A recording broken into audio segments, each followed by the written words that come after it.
Good afternoon, ladies and gentlemen, and welcome to Akron's brand new show, Rubber City Reviews. I am your host, Nick Mancuso from Does It Suck, and I am being joined live at the Rialto Theater with Evan Bull from Preview Review. How you doing, Nick? Just living the dream, you know. Today's episode is brought to us exclusively by Stray Dog Food Cart, making Akron more Acrony since 2009. The carts have hit the streets, so look for them around town. You can stop by their flagship location underneath the main Akron Library, or you can head out to the North Side Marketplace as well. All right, so I'll start with our normal disclaimer. If you have not seen Spider-Man Far From Home or Midsommar, we'll be discussing these movies in great detail throughout the entire show, or the first part of the show. Right. So there are going to be major spoilers in that discussion. So if you've not seen those movies, I would change the channel now.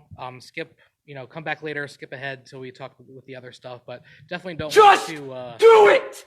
Definitely just don't want to spoil those movies for you. Right. Just assume that we will be bringing up spoilers for most of these movies, if possible. It depends on where the discussion goes.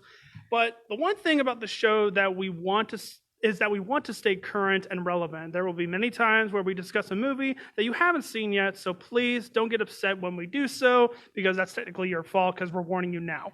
Bazinga. Exactly. So with that said, let's get started.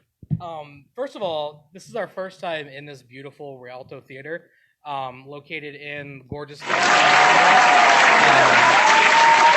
I had not been to the Kenmore neighborhood since they've done like this little revamp and renovation of the neighborhood. It is beautiful down here. Like the little main street is actually really nice. Well, here's the thing. I actually I used to live not too far away from here. I could literally walk to my house from here. So I've had experience in this area, and it's a nice, small, quaint little community. I don't necessarily think I would call it gorgeous. Well, I mean, it depends. I mean, considering what the neighborhood could look like, this looks like an old school neighborhood, the way it winds, and there's bike lanes, parking lanes right on the street. So, well, here's the thing: most people don't use the bike lanes anymore. That's true. If you want to know more about the Rialto Theater, 330 To Go is doing a show completely dedicated to the Rialto Theater next week. So make sure you tune in to that on the network, and we'll go ahead and bless them there. We will go ahead and go into a lot more detail on the theater at that time. We also wanted to address, before we get started, about how our first episode about Avengers spoilers got whacked for some reason, and we apologize for that. It is available in podcast form, so you can still listen to it. Yeah. But you can still listen to it, but sadly you cannot watch it. Hopefully we avoid that with this one. We are going to avoid that with this one. I will attribute that to operator error on the producer's part. Yeah, so in other news, we are looking for a new producer. Applications will be available online. No, but... With that being said, we are going to move on to our summer movie review discussion. We got a lot to talk about, so let's get started. We do have a lot to... what movie would you like to start out with Spider-Man. first? Spider-Man. Sure. That's the one that I think most people will be here to listen to. Absolutely. It's the newest installment in the Marvel Cinematic Universe. Movie number, 23? And the ending of Phase 3 in the Marvel Cinematic Universe. Yes, ending of Phase 3. So... what did you think? I want to get your views on this movie first. What did you think overall? General impressions, I really enjoyed it. I think it's a really fun time at the theater. Definitely worth the price of admission. I think it has some great action scenes, some strong character moments, some good comedy. And I also think it has some of the most creative visuals in the MCU, probably since like Doctor Strange or the original Ant-Man. So yeah, it's really good. Yeah, whenever I was watching it, there's scenes where... like I said, we're going to get into spoilers, obviously, but where Mysterio is tricking Peter into believing him, and it goes into some trippy visuals of, a dead Iron Man resurrecting from the ground, really hitting, that was terrifying. Really hitting Peter home of what, makes him vulnerable. I think I really kind of wanted to see it again in 3D, because I think those visuals there would really look good in 3D. But yeah, I think the visuals were really, really great. With that said, we do want to go into spoilers as well as our issues. Me, more than him, because he thinks this movie is near perfect, from what you've told me. Yeah, I had a hard time finding any fault with it. I think my biggest fault with there we go. I think my biggest fault with the film is that I feel like the relationship between Mysterio and Spider-Man was just really underdeveloped. They had one really interesting conversation, and then it just went into this exposition dump of him becoming an instantaneous villain, and I just don't feel like the movie earned that. Because regardless of how good the movie is, we knew when we saw the trailer that Mysterio was going to be the villain. Right. Like, almost everyone guessed that, and we were right. So Right. I just find it to be a predictable, albeit very fun movie. Yeah, for whatever reason, I don't know if it's because I love the Marvel movies so much, and I may be blinded by the fact that they are my favorite movies. Probably. But I knew for a fact when I was going to that movie that Mysterio was going to be the villain. I knew that those elementals were going to be some type of illusion. I knew that, like, I knew a lot of the stuff going in, but whenever I'm sitting there watching the movie and watching it unfold in front of me, it just didn't bother me. I thought that the story was told well enough that didn't really affect my viewing, overall viewing of the movie. I can appreciate that because sometimes a movie can be so much fun, something like Endgame, where I can overlook the flaws, I'll still address them, but it won't affect my overall score. But for me, I feel like the first half of the film was just kind of okay, kind of just decent, because it didn't have as much energy and finesse as the rest of the film did, which is why it kind of hampered my experience overall. Yeah, no, I can understand that for sure. And I think one of the reasons I really like this movie, like thinking about it today before I came here, I was trying to understand because I know you and I have talked about how we felt about this movie before, and I knew that I liked it a lot more than you did. I'm trying to think about, like, seeing it from your point of view, trying to understand, like, what could possibly be wrong with the movie, and I'm still having a hard time, to be honest. But I think what I enjoyed the most is the way that shoot, I just had like a brain fart here for a second. Do you have a sound effect? Cool story, bro. Yes, you do. I think, yeah, I don't even know where I was going to go with that. I'm sorry. I think We'll come back.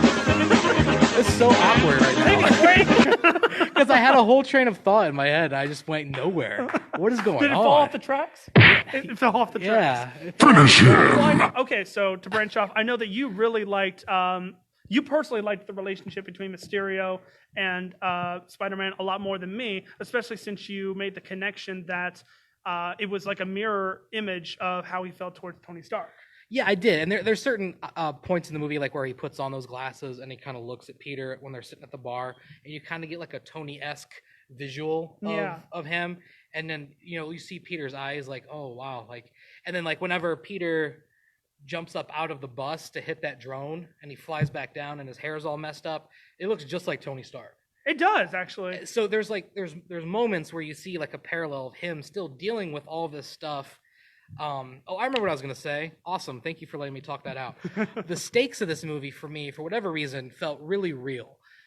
It felt like Spider-Man was the only one that could help in that moment. Even though there are other superheroes that could have helped that aren't mentioned, and it is convenient that they don't show up, even though there's a whole Avengers. There's literally just a joke that's used as a way for the writers to go around the fact that the Avengers won't help them. Yeah. So, I mean, there's no reason why War Machine can't show up, or, other Avengers just can't show up when something big is happening in London or Prague or Venice.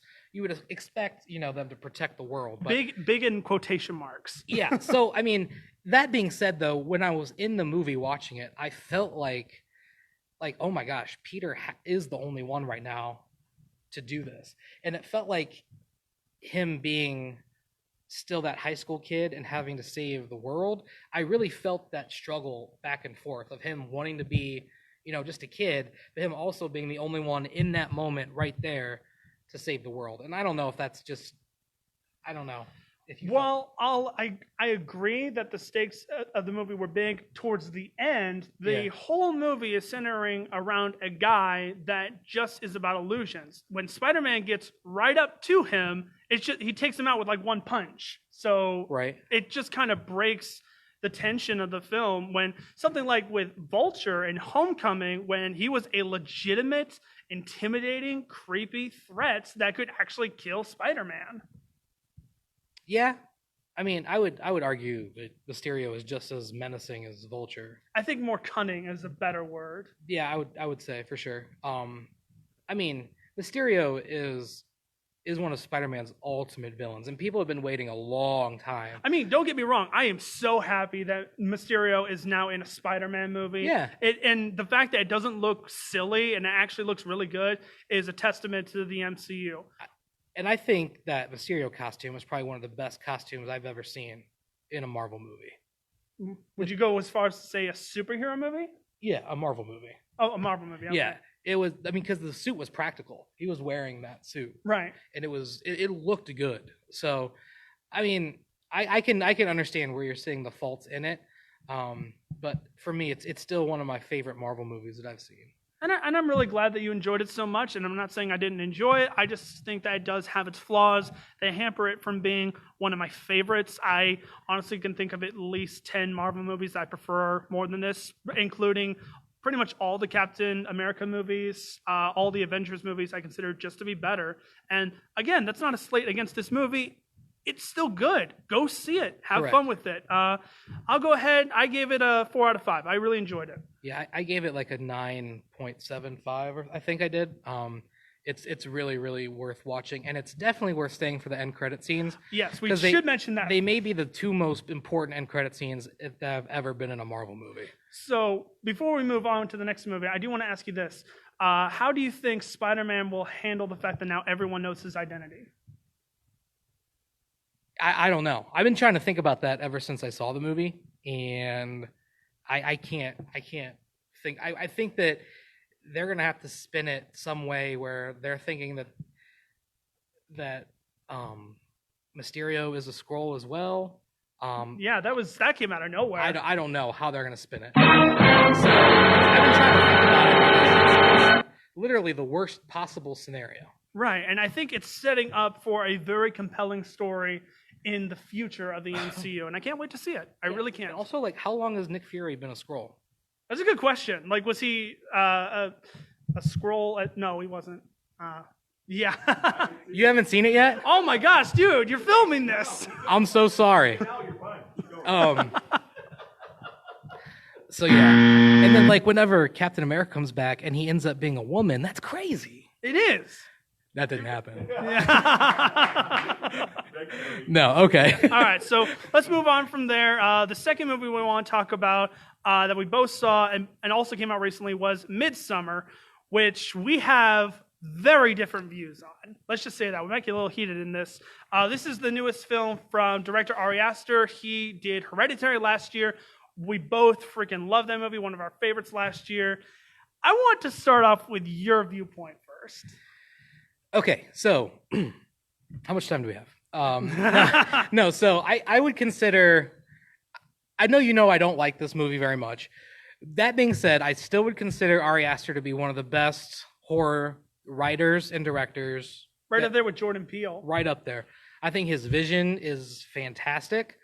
I think his originality is out of this world. I think anytime that anybody can come up with something original, write it, direct it, and visualize it into something that has more meaning than just face value, being that maybe I didn't quite understand it, I can still respect it as being amazing. Right. That being said, I think there is a lot going on in this movie to the point where it was just way over my head, and it frustrated me because that doesn't happen to me very often. Do you know what I mean? Like I'm usually good at picking up things and understanding them, and I just think there was so much to be left interpreted here. Yeah. That I was lost. So, and that's where I'll start off my argument with is that I really like ambiguous movies. Like some of my favorites that have come out this year, like High Life early on, was a very ambiguous movie. This is a very ambiguous art house film. And I will say now, if you do not like art house, you will not like this movie. So explain to everyone who out there, like, what is the definition of an art house film? Ooh. I consider art house to be overall a very ambiguous film that uses visual storytelling rather than actual dialogue in order to convey a point and sometimes even a message to the moviegoer. True. Yeah, I would say that's a perfect definition of what this movie is. Yeah. And so I personally loved Midsommar. I think it is is probably one of my favorite movies so far this year. I think that it is a very trippy movie with a lot of visuals that are both erotic and gruesome, as well as just really drug-inducing. This is like a movie you don't want to watch high because regardless, you feel like you're going to be high. I don't know. I feel like I needed to be high to watch it. You discovered the meaning, man. You Yeah, just don't and- know the feeling. And I Yes, sir! after I got home, I just sat there and I tried to compartmentalize it and like break it down, figure it out. I watched some breakdowns on YouTube. I watched some other people explain it.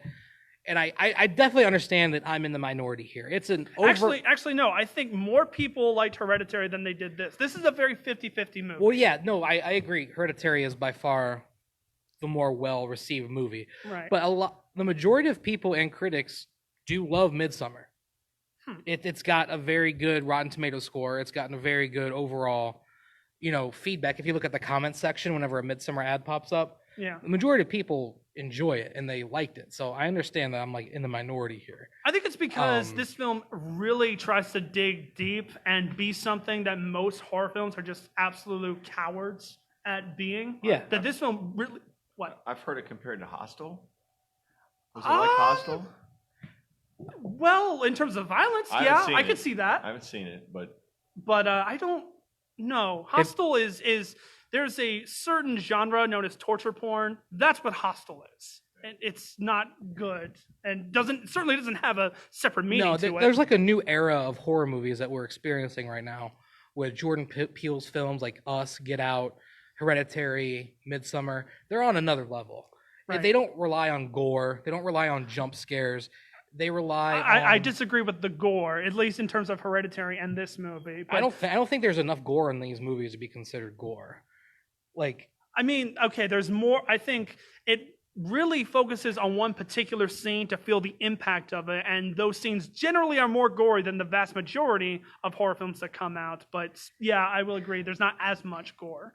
but in these movies, I think you'd agree, when the gore happens, it happens hard. Oh my gosh. So yeah, like it's in your face. If you like gore, then yeah, Hereditary. But it doesn't rely on it as a plot point. Yeah, and I'm also really happy that none of the 4 movies that you've talked about rely specifically on jump scares, which is such a played out thing in horror films nowadays. I could literally rant about that for an hour. There's like no jump scares I can remember. There's like one in Hereditary, Yeah. and like 1 or 2 in Us. That's it. And I think the thing that made me appreciate Hereditary the most, Midsommar, is Ari Aster's use of the camera. Oh my gosh, yes, it's a gorgeous looking movie.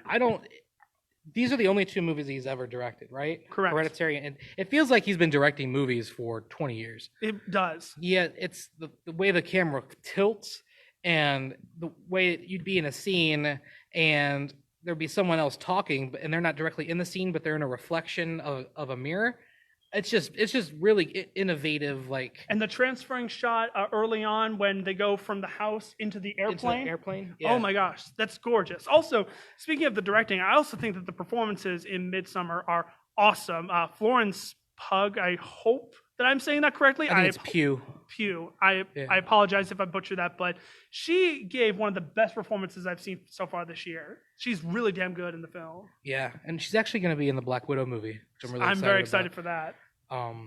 But yeah, I don't really have a lot more to say about Midsommar. I know if you want. I probably could say a lot more, but I won't. I think the best thing that I can say about it is that, again, if you don't like art house, then don't see this. If you didn't like Hereditary, then you will definitely not like this.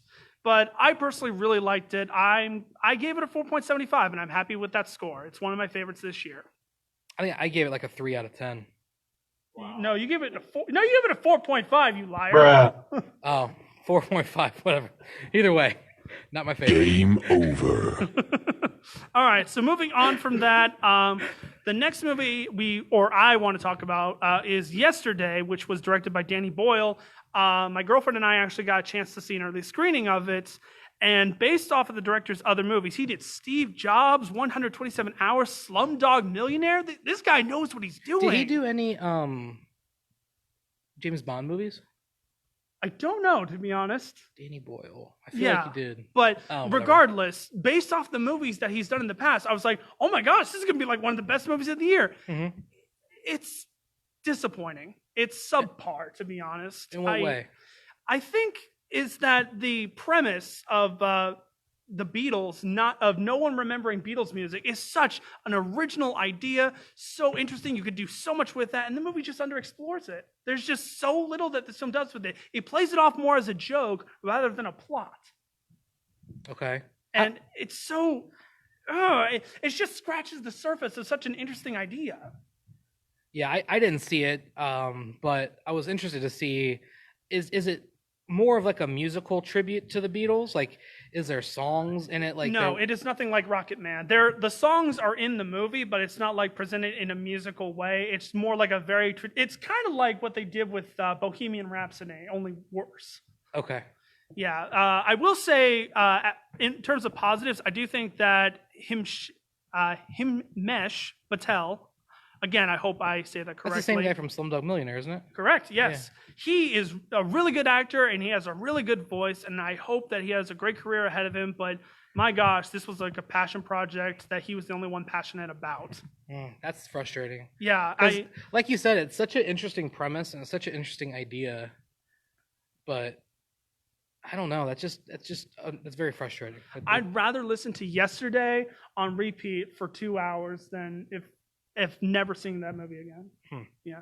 Yesterday, all my... Oh, sorry. I can't sing that because we might get copyrighted. I apologize.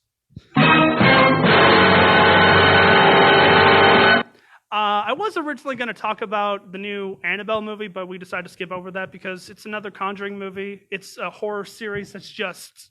It's overstayed its welcome at this point.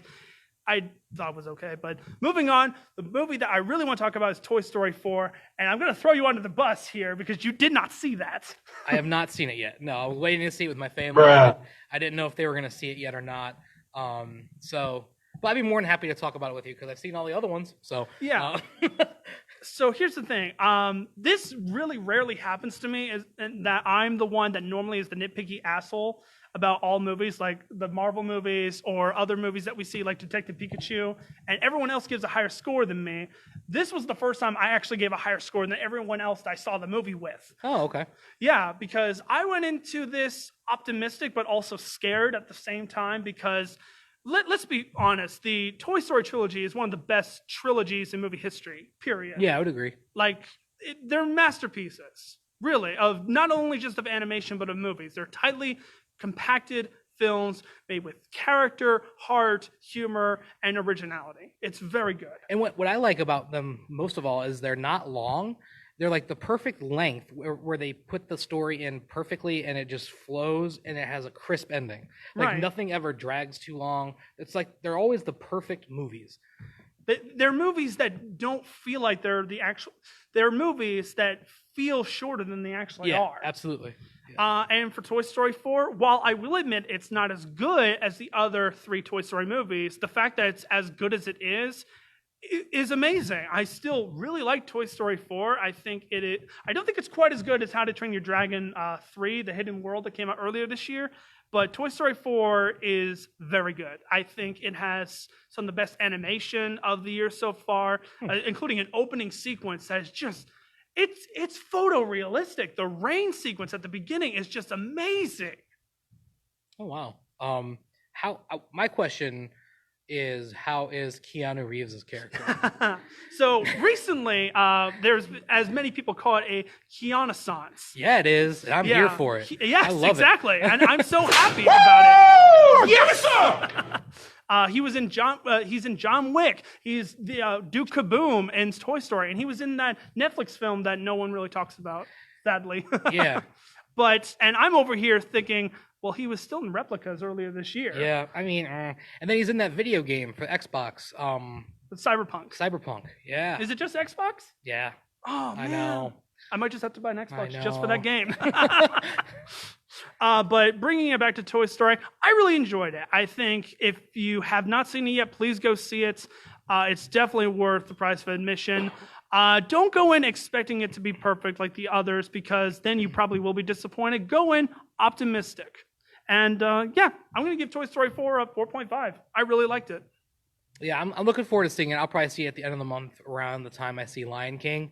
Right. So, Just have a double movie day? Yeah, go to the drive-in, see a double movie. So. Oh, man, the drive-in. I know. I haven't been to a drive-in in ages. I always go to the drive-in to see a movie that I've already seen because I hate my first experience seeing a movie at a drive-in because the sound is terrible. There's mosquitoes. People are talking. I can't deal with it. Oh, well, aside from the mosquitoes, you pretty much get that also in the theater. Like people, in my Midsommar screening, oh my gosh, everyone was so obnoxious in that film. I went to the Nightlight to see it. Yes, that was probably a good idea. People were like laughing obnoxiously. Really? And I mean, some of the parts in Midsommar were funny, but they were laughing to the point where it took me out of the headspace I feel like I needed to be in to understand. You know what I mean? Maybe that affected your viewpoint. Yeah, probably not. But yeah, I would agree. Like having the right. We could probably have an hour-long conversation just on annoying movie goers as well. Yes. But we're not here for that. We're here for summer movies. So moving on, the next movie I want to talk about is Child's Play. And I want to go back to what you said about gore in horror films because this is a gory horror film, and I really enjoyed it. A lot more than other people, actually. Really? Yeah. Yeah, I didn't see this one either.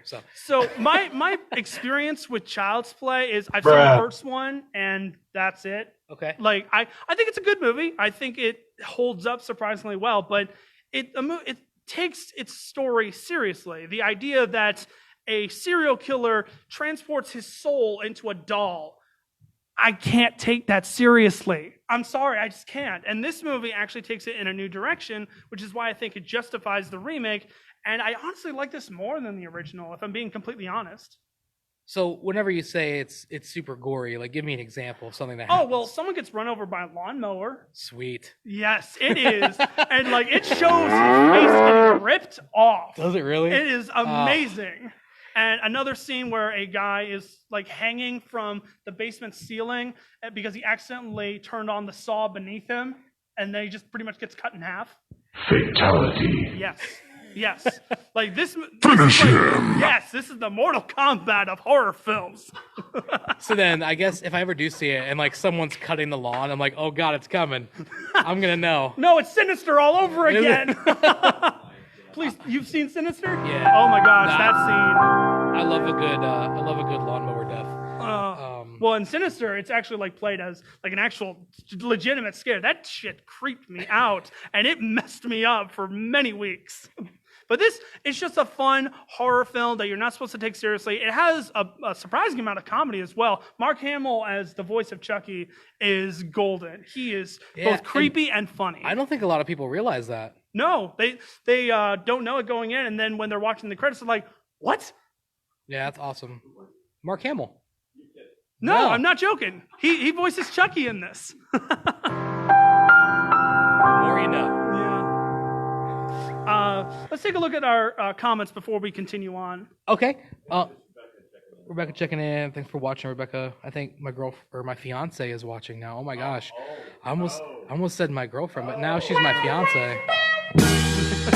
I've been really trying. That actually takes a lot to get used to. It's weird. Yeah. Thank you, Becky, for watching. I told them about our live stream, and thank you so much for watching. We appreciate the support. But anyone that has questions or anything? Not right now, no. Okay, all right. So moving on, the next movie we want to talk about is Men in Black International. This one's going to be really brief because I didn't need a neuralizer to forget this movie. Yeah, it is. It's just a whole bunch of nothing. Like, the director, F. Gary Gray, has done some great stuff. He did Straight Outta Compton. And how did he make this such a dull film? Like, it just has no energy in it whatsoever, even when it has action going on. Yeah, I didn't see this one either. Surprise. I don't even know why I'm here. Get out. But I was expecting for them to have some type of callback and have a cameo with Will Smith or Tommy Lee Jones or something, but there's nothing. Nothing like that. That's too creative for this movie. This movie wants to be a paycheck product movie. Wouldn't it be cool for them to have something go wrong with some type of technology and then get transported back to a time where Will Smith is there? Oh, that'd be awesome. And awesome. Tommy Lee Jones is there. and like they're reliving actual scenes from the other Men in Black movies, but with these new characters. Contact And Sony and pitch your movie. Yeah, man. Go do it now, because that would be better than That's this what I was movie. expecting, and then I mean, to be fair to this film, it's not awful. I just think it's bad. I think it has a couple of really good jokes. There's a new character called Pawnee who I thought was actually hilarious. I'll give it that. And the action is competent, but the fact that I'm saying an action movie is competent just shows that it's lazy. It's a lazy film made just to make money with no passion put into it whatsoever. No, it's not even that. Dumb popcorn. Dumb popcorn fun. Yeah, I was looking forward to see Chris Hemsworth too, because I like to see him branch out, and he's really good with comedy. Yeah, and here's the thing: he was with Tessa Thompson, and we know they have good chemistry because they were in Ragnarok, and you can see that they have it, but the script gives them nothing to work with. Yeah, that's frustrating. Yeah, it's you can see that they're like trying to ad-lib in certain scenes, and it works kind of, but then they're constrained by the script, and it's frustrating. Yes, I am. Just wait till we get to the later movies. But overall, yeah, I didn't like it. I could have done without seeing it. I'm going to give it a 2 out of 5. Didn't like it at What's all. next? Next is Dark Phoenix. And this is the one movie that I also don't think you have an excuse for not seeing. Well, I think it goes into my category as Annabelle, that situation that you gave. I think it's an overplayed out series, and I just don't think it had anything else to offer. So I'm just going to wait for it to come out on, Blu-ray or something. Well, I actually saw this with a group of people. 2 of the people are actually here, and they could back me up that this film was just not good. It's frustrating because you have such good actors. You have a really great original storyline in Dark Phoenix that honestly that we've seen already. Yeah. In 2 other movies. And literally, how can you go wrong with the fact when the bar that you're setting is X-Men The Last Stand? All you had to do was be better than X-Men The Last Stand. And honestly, and if we watch movies a lot more than the average person. So if you try to explain the X-Men timeline to a normal person, I can't even explain the X-Men timeline because there isn't one. I have an X-Men fan in the audience, and I'm sure he can't even understand it. It's frustrating, and it's I just can't wait for them to finally get them into added the to the MCU. Yeah, let's all agree that Logan is the high point and X-Men Origins is the low point. Agreed. Yeah, this movie is better than X-Men Origins, but then again, that's like bottom of the barrel, so that's not saying much. I actually hated this even more than Men in Black International. It has one great action scene at the end of it on a train, but the rest of it is just dull, predictable, played out, and the actors, aside from the woman who plays Sophie Turner, and what's his name? The guy that plays Xavier. Yeah, shoot.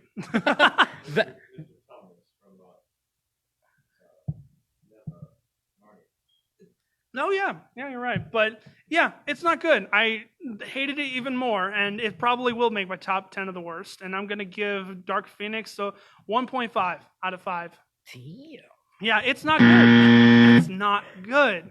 It's embarrassing. That's what it is. I told you guys about this before we went live, right? And I just didn't feel it needed to be redone. It didn't. We had already seen Dark Phoenix play out in the previous, whatever you want to call it. It's not part of the Origins, right? It's the previous group of X-Men trilogy. films. Well, whatever. 2 trilogies technically. We saw her rise and fall, and that was a good ending for her.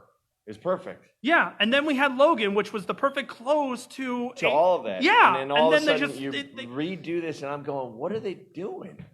And maybe it's just because of her fame with Game of Thrones. Do you think where they were just using her character as this, to get more money off of the popularity that particular actress was having with GOT, right?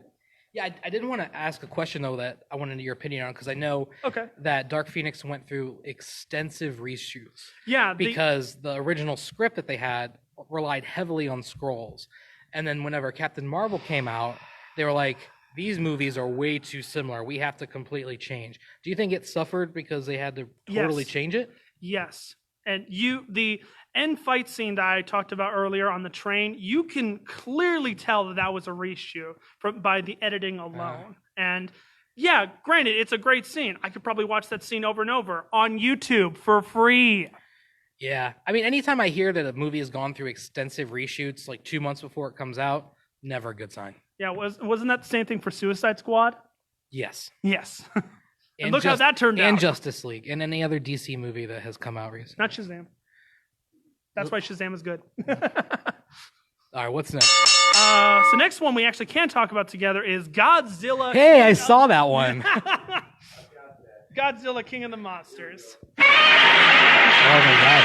Godzilla sound effect. You expected that, didn't you? This man has everything. And I think we both have a very similar viewpoint. It's fine. Yeah, it's all right. Yeah, I mean, I don't regret seeing it, but I think it's not. I honestly don't think it's as good as the original Godzilla that Gareth Edwards made in 2014. No, Original. Hold on. Oh, okay. no. Hold on. Hold on, old timer. Nothing could ever beat the black and white original. Nothing. Now listen, okay? When we're talking the Godzilla universe, I yeah. can contribute to this one. And it's one of those things where you can continuously remake it and it never tires. Oh, yeah. The story can be rebirthed at any point with any direction they want to go, whether it's because of pollution or radioactive nuclear bomb blow up or whatever they want to do. They have completely reinvented this for the last, 60, 70 years, right? 50, 60 years. Yeah. It's been a long time, and I grew up in the era of the rubber suit guys with the strings, okay? So the point is, this is one that you can reboot over and over again. Oh, for sure. Yeah, and I mean, with this new series, it's what? It's Godzilla from 2014, King Kong, Skull Island, and then Godzilla King of the Monsters. And then next year we're going to get Godzilla versus King Kong. Yeah, I really liked King Kong. Kong Skull Island? I really liked that movie. I liked the visuals of that movie a lot.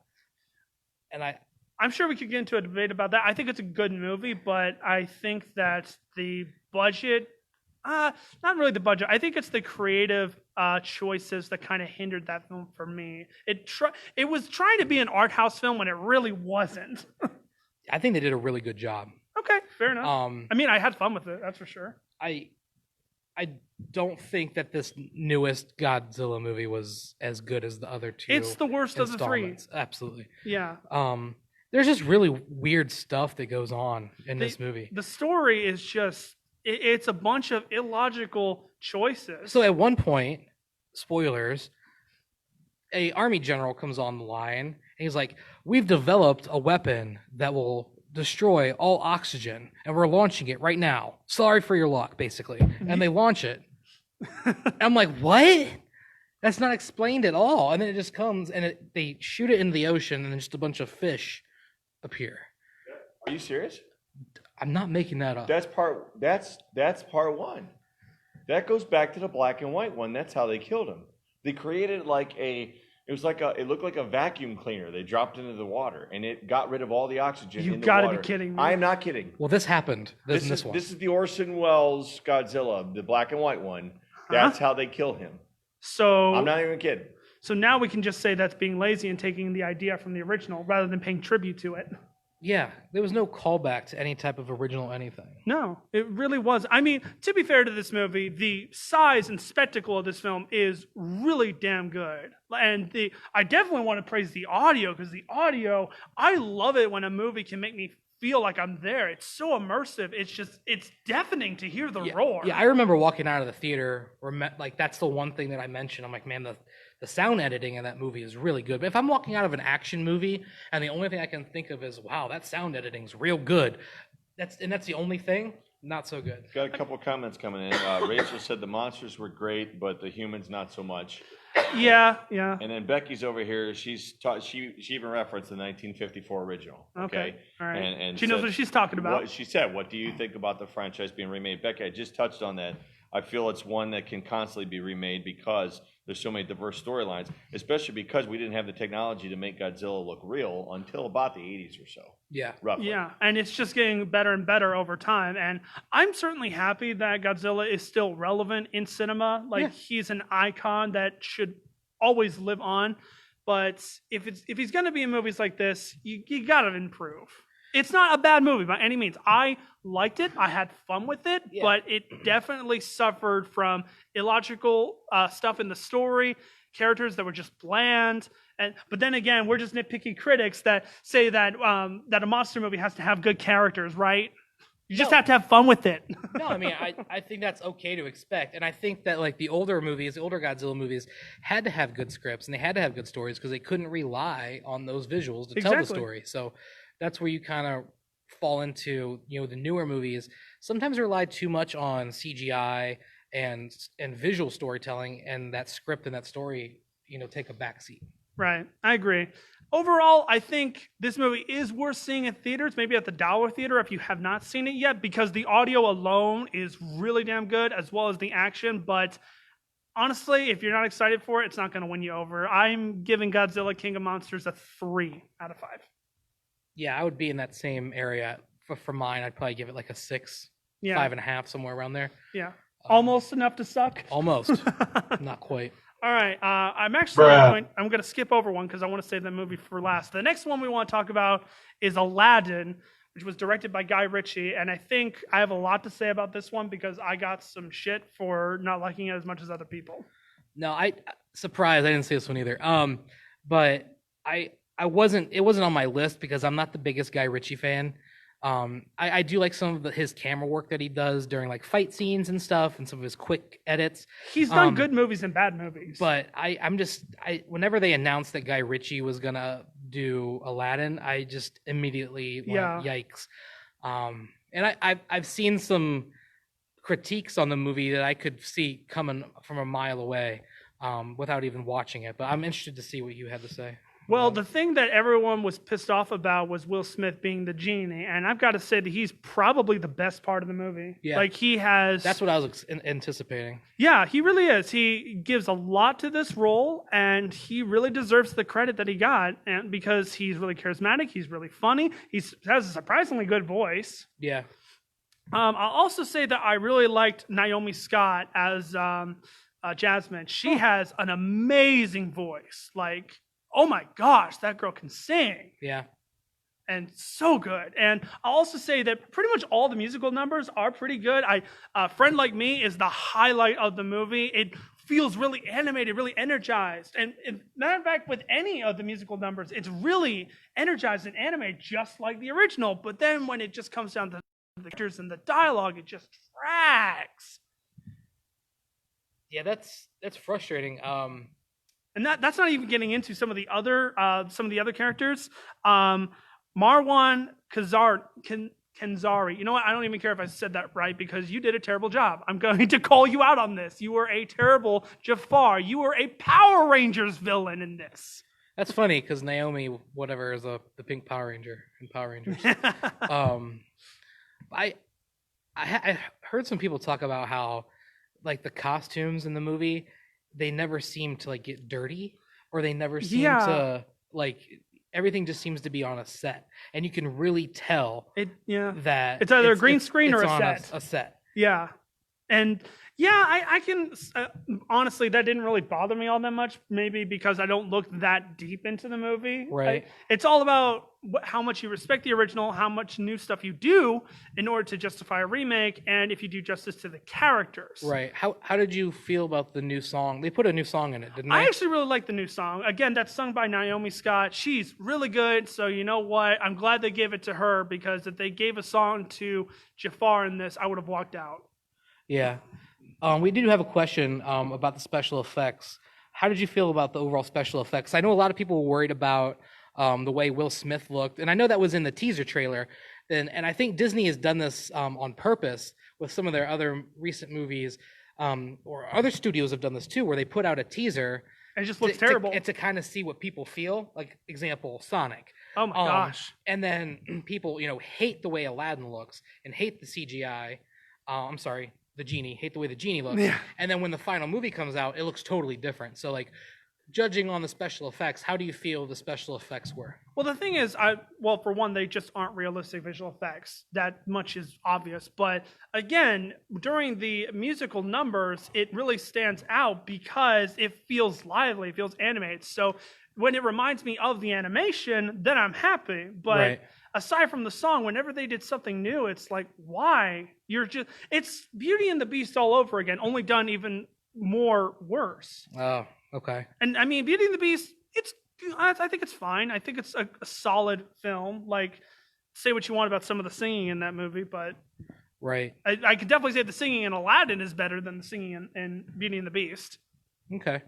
Overall, I nearly recommendable for me, but honestly, I just wait for it. If you haven't already seen it, I give it a 2.75 out of 5. Just nearly recommendable, but not quite. Gotcha. So the last wide release that we want to talk about is Brightburn. No, he has not seen Aladdin. So the last movie we want to talk about is Brightburn, and I have some shit to say about this movie.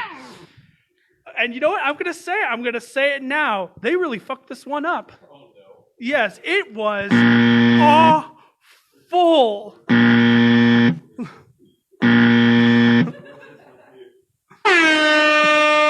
Oh my gosh, it is so bad. So if you've seen the trailer for Brightburn, you know that the movie itself was trying to be like an evil Superman kind of thing. A kid with powers that originally was going to use it for good, but is like kicked out from society because everyone doesn't like him. He thinks he's an outcast, and then he uses it for evil.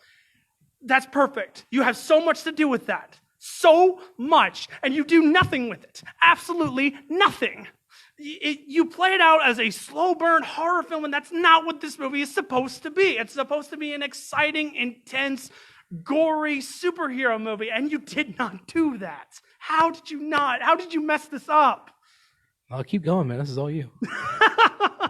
It's just, oh my, one of my main criticisms for many horror films nowadays are dumb characters. And this movie takes the cake for that, because the mother in this movie complains that the barn door was open, and which was locked. And the father says that, it must have been a coyote. And I'm like, what? What? No, that just doesn't happen. And on top of all of that, all of the best scenes in the movie are in the trailer. There's one really good scene involving a car crash in which a guy's, like, half of the guy's face is like ripped off or like hanging off its hinges. That was awesome. That's what I wanted. Why didn't you give me more of that? Okay. I know there are some people that really like it. And you know what? If you liked it, I'm glad you did. Good Lord, did I hate this film. It was tough to sit through. Do you think maybe the expectations you had for it going in played into how bad you felt it was, or was it really, really that bad? I suppose that my opinion going into it might have hindered it a tiny bit. Like, maybe if I knew it was a slow burn horror film, I might have respected it a little bit much, but that doesn't justify the slow burn, that doesn't justify the dumb characters, that doesn't justify putting the best scenes in the trailer for the movie. There's many things that doesn't justify. So you think it should have been called Slow Burn? Hold on. Thanks, folks. I'll be here all day. Try the meatloaf. It's great. I'm not even going to comment on that.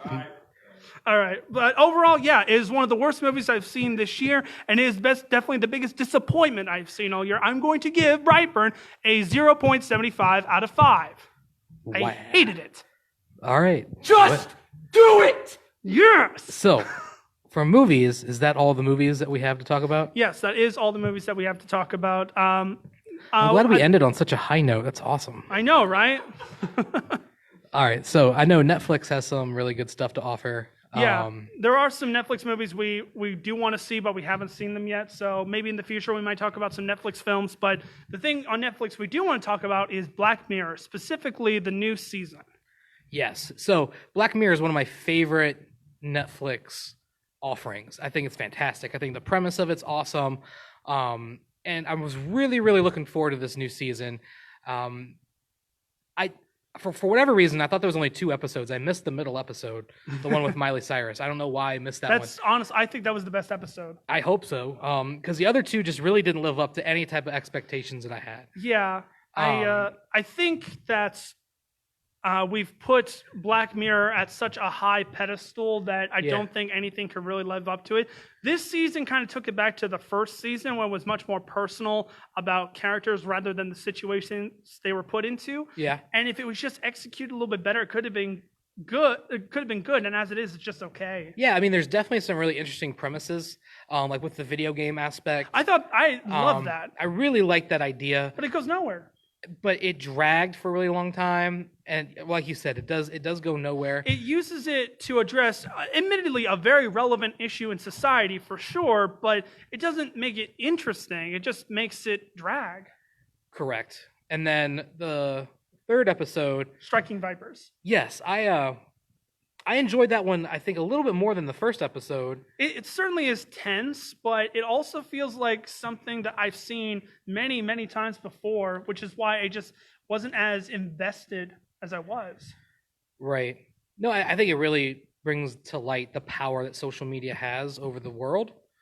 Do you know what I mean? Like, and how much access they can have. Like, whenever they were getting information faster than the police were. Right. You know, I think that was a really good episode. But yeah, I would agree with you. Overall, I don't think this was a very special season. I don't know if 3 episodes is the season. I don't know. Yeah. The other one that you didn't watch, Rachel, Jack, and Ashley 2, I thought it was honestly the best one. I really like Miley Cyrus in it. I didn't know that she could act so well, and she's really good in the show.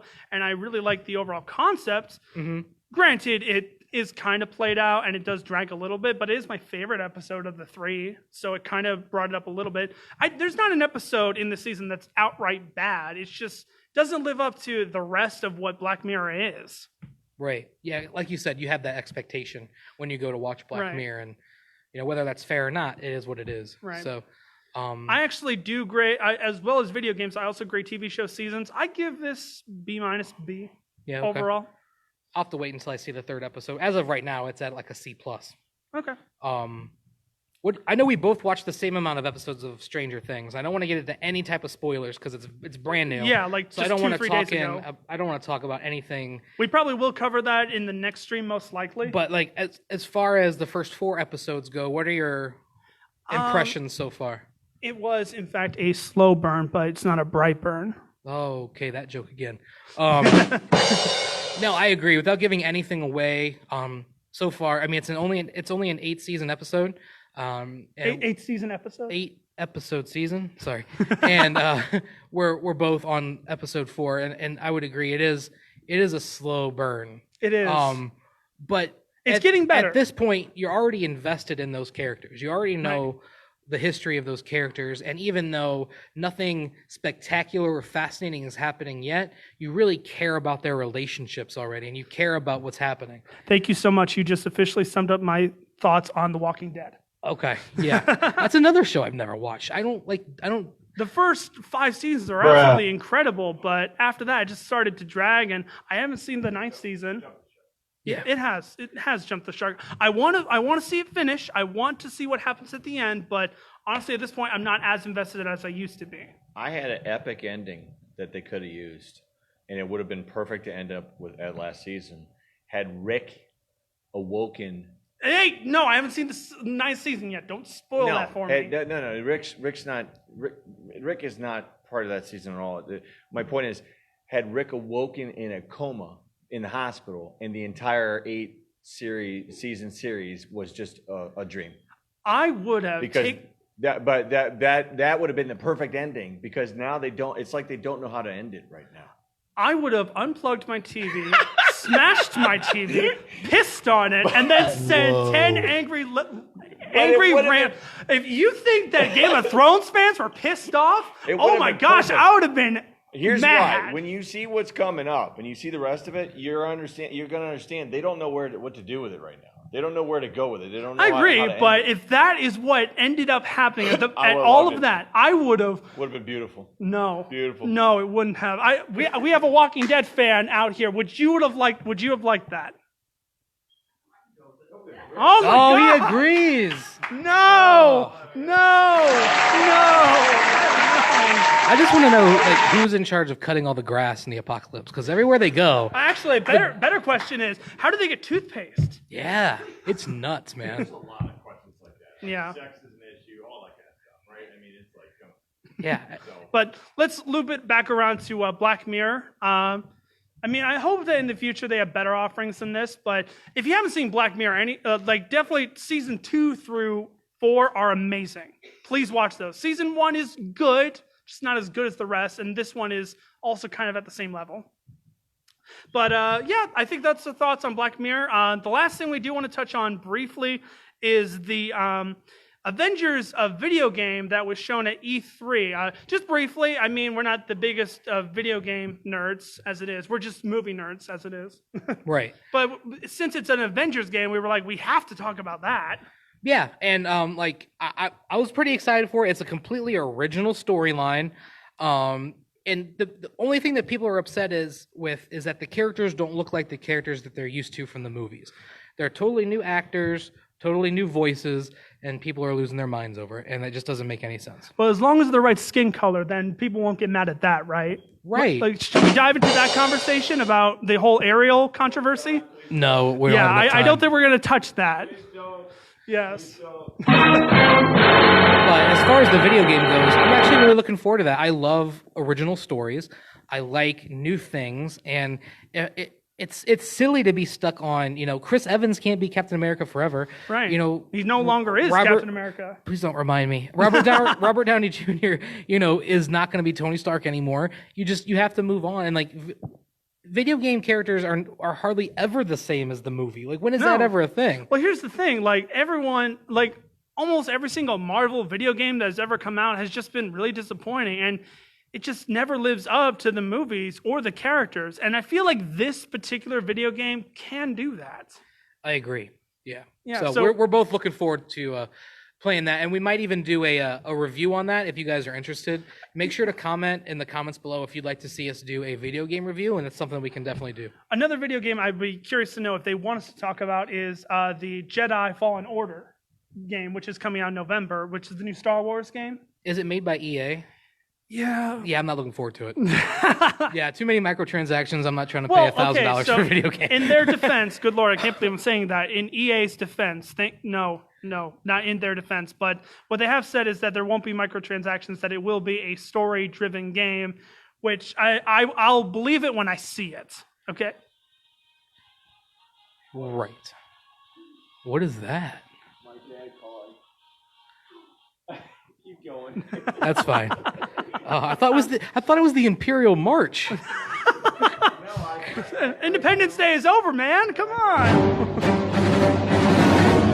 Yeah. It's like we're talking about Star Wars. I don't want to get whacked for. Are you kidding me? Yeah. We don't own the rights to any of this music. Yes.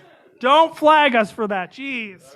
Actually, there is one other thing I did want to bring up before we go, which the recently dropped Mulan trailer that was literally dropped today. Yes. I really want to talk about that briefly because I feel like that is a live-action remake done right. Yeah, I agree. It looks fantastic so far. It looks like there's some really interesting camera work in there. There's going to be a really good battle and fighting, and the casting looks great. I kind of hope that they go for a PG-13 route. Yeah, I would be okay with that. I also want to make sure people know that this is not even a live action remake. It's a totally different story. There's no music, there's no Mushu. It's a completely different thing. So I think people have to go into the movie understanding that, and then they might have a better time, if they're not expecting a musical or something like that. Right, and maybe that's what these live-action remakes should be, because, again, we could talk about the Disney live-action remakes for ages, but it's whenever they do something different when they're good, but when they try to emulate the original, it just isn't as good. Right. But yeah, that's, I think we're just about done then. Do you guys have any questions for us at all about what we should do in the future, about video games, TV shows, what movies we're looking forward to? Yeah, I don't see any questions in the comments. Obviously, this video is going to be put up on our page, so you're more than welcome to watch it again, share it with your friends, Hopefully the actual video this time. and make sure you put some comments in there about things you'd like to see us review in the future, because this show is new. It's still in its growth stage. Yeah. We're still trying to figure this out. Another big thank you to the Rialto Theater for having us here today. Yeah. This is a wonderful space. There's lots of space here for people to come live and watch us. And best of all, alcohol. Yes. So, in the future, we'd love to be here again. And we're looking forward to, Once Upon a Time in Hollywood, Lion King, all these great movies coming up. Like you said, video games that we're going to do in the future too. Yeah, if you guys want us to. So we'll review. I'll review anything. That's just what I do on my channel. Evan's obviously going to see every movie that comes out, because that's what he does. Almost. Well, so here's the thing. I'm going to put myself through Dora for you guys, okay? Just so you You're know. going to put yourself through Dora? Yes. I'm going to get through that for you guys, all right? I will bear that pain for all of you guys. Please stop. So with that being said, I think we're going to wrap up our video. We appreciate everybody watching today. Thank you for Appreciate your our support. crowd. Thank you, Yes. Jeremy. Thank you. Woo! Thank you for coming. Thank you very much. We will announce our next time for when our next live review is. I'm not sure when that'll be, It but probably will be either in late August or early September. yeah, that's what I'm thinking. So be on the lookout for that. We'll be sending invites out for that too. You're more than welcome to join us live. But with that being said, we appreciate you guys watching, and make sure you tune in next time. Thank you. See you guys. Later.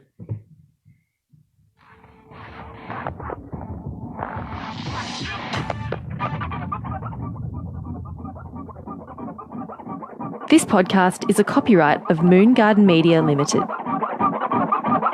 Oh, this a lot of peanut butter.